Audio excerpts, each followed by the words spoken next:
Call him a realist, but the president says Ukraine won't join NATO, and the borders from 2014 will not be coming back. Both are huge changes to U.S. foreign policy, as underscored by Trump's Secretary of Defense.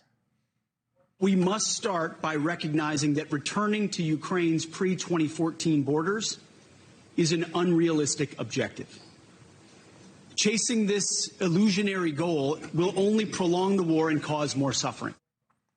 Now, Trump says he wants a deal with Putin to end the war in Ukraine and will head to Saudi Arabia to make it happen. General Philip Breedlove is with us, former Supreme Allied Commander of NATO, and was there during 2014 when the Ukrainians engaged in the first Russian invasion, or the Russians engaged in the first invasion.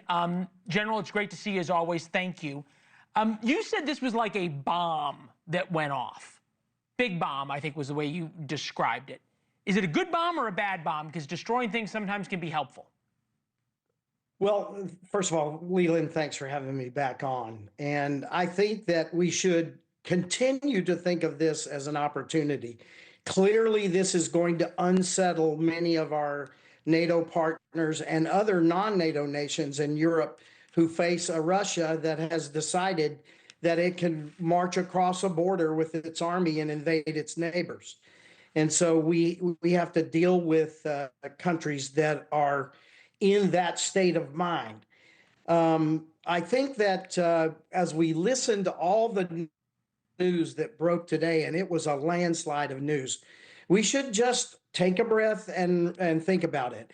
Many of the same things that Secretary Hegseth said, we said about the Baltic nations 3+ decades ago when Russia was occupying the Baltic nations, and our country chose to never recognize that they were Russian land or Russian countries.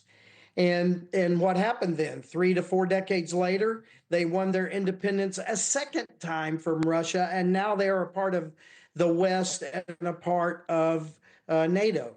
And so while there are those saying now that, like Secretary Hegseth said, and it may be accurate for the short term, we may not be in a place where we can get back to the 2014 borders. But what we should never do is acknowledge that this is Russian land, because it is not.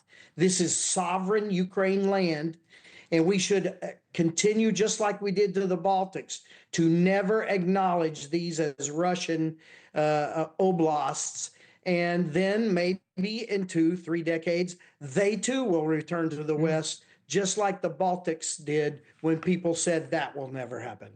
I think you make a couple of really good points, no surprise, because you always do when you're here. And I always appreciate how it's not partisan with you, because you note in history that in the past, there is ways to end conflict without acknowledging. I think about, for example, what's going on in South and North Korea right now, something that's lasted for decades.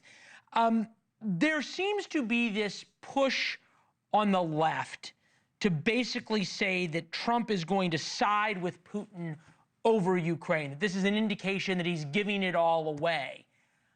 I don't see it that way, do you? I don't. And again, we are just watching news flash now. We really don't know what's happening below all of this. And I do not think that that this administration wants to capitulate to Russia and give them everything that they want. They saw what happened to Biden in this horrible pullout of Afghanistan. And I don't think this administration wants to be seen as having capitulated and giving Russia the entire ball game when it comes to Ukraine. We need to remember that Russia is the aggressor. This is an illegal, immoral, inhumane war, and Mr. Putin is a war criminal. And so we have to remember that he is the aggressor, and what we don't want to do is punish the victim by giving everything to the aggressor. So I think this administration will take a stance that requires Mr. Putin to make some concessions as well. We know that Minsk II, which asked nothing of Russia, failed miserably. We don't need Minsk III. Fair enough. Referring to the sort of armistice or ceasefire deal that happened after the 2014 war. General, thank you as always. We appreciate it. Good to see you, sir. Thanks for watching. Go to joinnn.com to find NewsNation on your television provider. And don't forget to click the red subscribe button below to get more of NewsNation's fact-driven, unbiased coverage.